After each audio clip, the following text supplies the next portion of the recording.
बंद Khadke coaching classes Nanded. Hello, good morning friends. Welcome to the Bandhakadke coaching classes Nanded. In the previous session, we discussed about the different stages of mitosis. There are four steps of mitosis. First one is prophase, second one is metaphase, third one is anaphase, and last one is telophase. These are the four stages of mitosis. Out of that four stages, we have to study the first prophase. Then after the prophase, we are studying the next step or next phase of mitosis, that is called as metaphase.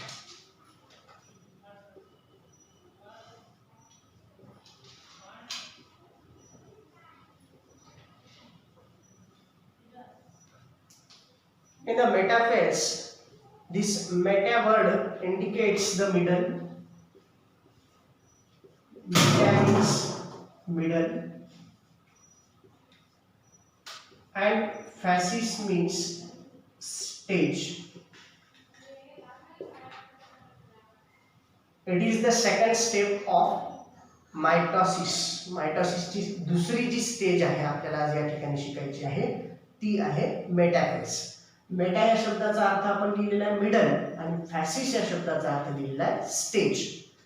मग आपण या ठिकाणी we have to learn some basic characteristics of metaphase. What are the nature of chromosomes and what are the different characteristics of metaphase.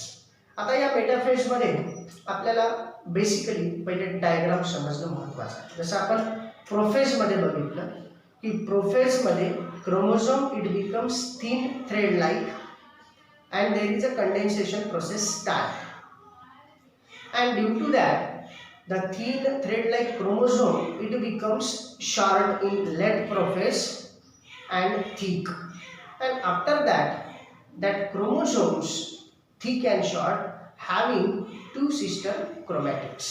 त्याला दोन sister chromatids आपल्याला भेटलेले आहेत आपल्याकडे आहे. तर अशा प्रकारे आपण प्रोफेज बघितली होती मागच्या सेशन मध्ये. मग तशीच मेटाफेजची आपल्याला आकृती या ठिकाणी काढायची आहे. तर बघा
this diagram indicates the second step of mitosis, that is called the metaphase. Meta means middle and phasis means stage. तर या मेटाफेज मध्ये कोणते कॅरेक्टरिस्टिक्स लिहायचे आहेत? तर सुरुवातीला आपण बेसिकली याच्यामध्ये लिहू शकतो की metaphase it is the second step of mitosis and there is a complete condensation of chromosome takes place, and due to the complete condensation of chromosomes chromosome एकत्र येतात, खूप सारे एकत्र येतात, and due to the condensation of chromosome the chromosome having two sister chromatids, म्हणजे क्रोमोझोमला काय येतात, टू सिस्टर क्रोमॅटिड्स त्या ठिकाणी आपल्याला दिसतात. म्हणजे आपण सांगू शकतो की there is a complete condensation takes place and due to that the chromosome it is having two sister chromatids and that is visible. आपल्याला ते आपण बघू शकतो. अलग लक्षात. दुसरं कॅरेक्टरिस्टिक्स आपण या ठिकाणी सांगू शकतो की suppose this is the cell. आपली ही सेल आहे, त्या सेलमध्ये चालू आहे, त्या सेलमध्ये हे चालू आहे. आता याच्या आधीच्या प्रोफेसमध्ये आपण काय बघितलं होतं की प्रोफेसमध्ये आपण सेल दाखवली होती. That cell having the cell membrane, then nucleus दाखवला होता, त्याला न्यूक्लियर मेम्ब्रेन दाखवली होती, त्याच्यामध्ये न्यूक्लिओलस दाखवला होता. पण in metaphase the nuclear membrane कुठेही दिसते का आपल्याला? न्यूक्लियर मेम्ब्रेन म्हणजे न्यूक्लियसला कव्हरिंग दिसते का? न्यूक्लियस या ठिकाणी दिसतो का आपल्याला? नाही.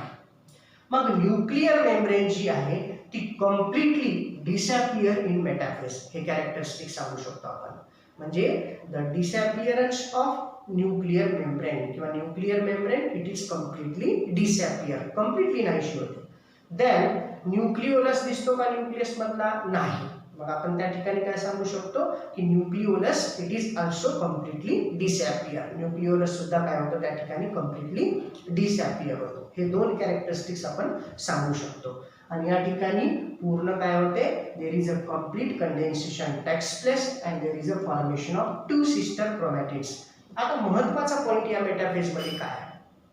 या ठिकाणी आपण लिहिला मेटा या शब्दाचा अर्थ आहे मिडल आणि फॅसिस म्हणजे स्टेज. आपण बघितलं होतं ड्युरिंग द प्रोफेस काय बघितलं होतं की सेल मध्ये या टाइप मध्ये लेट प्रोफेस मध्ये आपल्याला असे सिस्टर क्रोमॅटिड्स आपल्याला दिसले होते. These sister chromatids are present at the middle of the spindle fiber. म्हणजे हे जे क्रोमोझोम असतात सिस्टर क्रोमॅटिड्स हे या स्पिंडल फायबरच्या सेंटरला येतात, मध्यभागी येतात. म्हणून त्या पोझिशनला कोणती पोझिशन म्हणायचं? इक्वेटरला आहे म्हणायचं किंवा सेंट्रल प्लेन सुद्धा म्हणू शकता. काय म्हणू शकता? सेंट्रल प्लेन म्हणजे मध्यभागी आले, म्हणजेच कुठं आले? ते मिडलला आले, म्हणून याला मेटाफेज नाव आहे. म्हणजे या ठिकाणी आपल्याला एक अजून पॉइंट सांगावं लागते की there is a formation of spindle fibre. Metaphase मध्ये कशाचं फॉर्मेशन होते? Complete formation of spindle fibre. What is spindle fibre? Spindle fibres are nothing but it is the important part which is generated from the centriole and the centromere of the chromosomes. या centromere पासून निघालेला जे दोऱ्यासारखे जे structure दिसतात which is very flexible, ते ताणले जाऊ शकतात because it contains the contractile proteins fibers. याच्यामध्ये कॉन्ट्रॅक्टाइल प्रोटीन फायबर्स असतात की जे या क्रोमोझोमला हेल्ड करून ठेवतात. आणि मग या स्पिंडल फायबरवर आपल्याला क्रोमोझोम सिस्टर क्रोमॅटिड्स कुठे दिसतात? मिडलला दिसतात, सेंटरला दिसतात, सेंट्रल प्लेनला दिसतात, म्हणजेच कुठे दिसतात? इक्वेटरला दिसतात. म्हणून this phase is called as the metaphase. Meta means middle and phasis means stage. अशा प्रकारे आपण या ठिकाणी मेटाफेजचे कॅरेक्टरिस्टिक्स सांगू शकतो. काय कॅरेक्टरिस्टिक्स सांगितले? Metaphase it is the second phase of mitosis. There is a complete condensation takes place and due to that chromosome it is clearly visible. There is a disappearance of nuclear membrane. Nuclear membrane completely disappear. Then आपण characters काय सांगितले? nucleolus also completely disappear. After that there is a formation of spindle fiber, and in that spindle fiber the chromosomes, that is sister chromatids, are present at the equator or middle or central plane. या ठिकाणी आपले कोणती या ठिकाणी phase संपते? Metaphase. In this way we completed the second step of mitosis that is called metaphase. Do you understand? या डायग्रामला काढा, कॅरेक्टरिस्टिक्स लिहून बघा आणि व्यवस्थित वाचन करा. Thank you all of you.